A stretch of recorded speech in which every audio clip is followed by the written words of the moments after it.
9 amalan untuk berbakti kepada orang tua yang sudah wafat. Yang pertama, mendoakan kedua orang tua. Dalam riwayat disebutkan, jika seorang meninggal dunia maka terputuslah amalannya kecuali 3 hal, yaitu sedekah jariah, ilmu yang bermanfaat, dan anak soleh yang mendoakannya.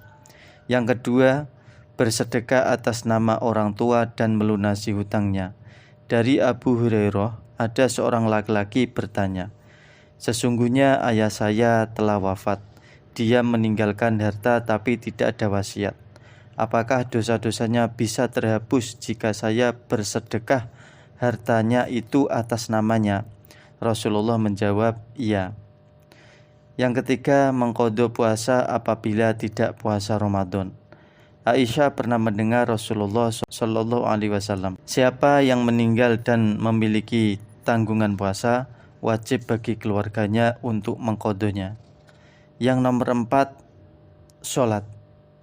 An-Nawawi menjelaskan, sekelompok ulama berpendapat bahwa pahala seluruh ibadah yang dihadiahkan kepada orang yang meninggal sampai kepada mereka, baik ibadah sholat, puasa, dan membaca Al-Quran.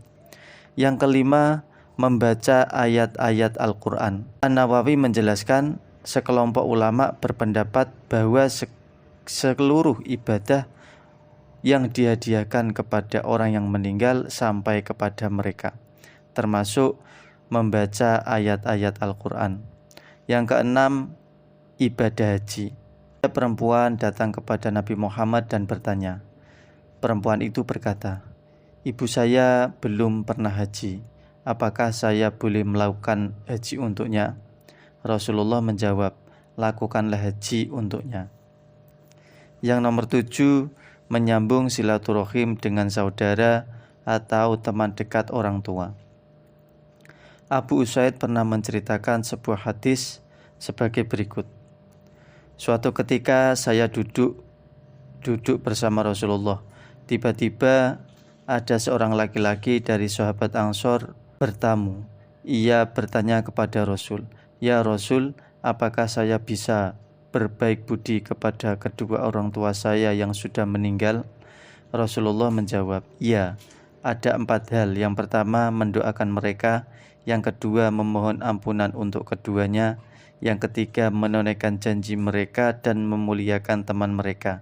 Yang keempat, menjalin silaturahim dengan orang-orang yang tidak akan menjadi saudaramu kecuali melalui perantara ayah ibumu. Itulah budi baik yang harus kamu lakukan setelah mereka meninggal." Yang kedelapan, menjalankan wasiat orang tua. Dalam surat Al-Baqarah ayat 180, "Telah ditentukan atas kalian bila salah satu dari kalian ada yang tengah menghadapi kematian, agar ia meninggalkan wasiat kebaikan untuk kedua orang tuanya dan kerabatnya secara ma'ruf, sebagai hak bagi orang-orang yang bertakwa." Yang kesembilan, melanjutkan amal soleh kedua orang tua. Melanjutkan amal soleh yang dilakukan kedua orang tua selama hidupnya.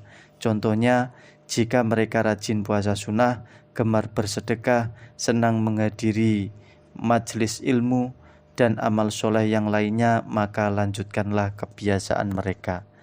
Cukup sekian. Assalamualaikum warahmatullahi wabarakatuh.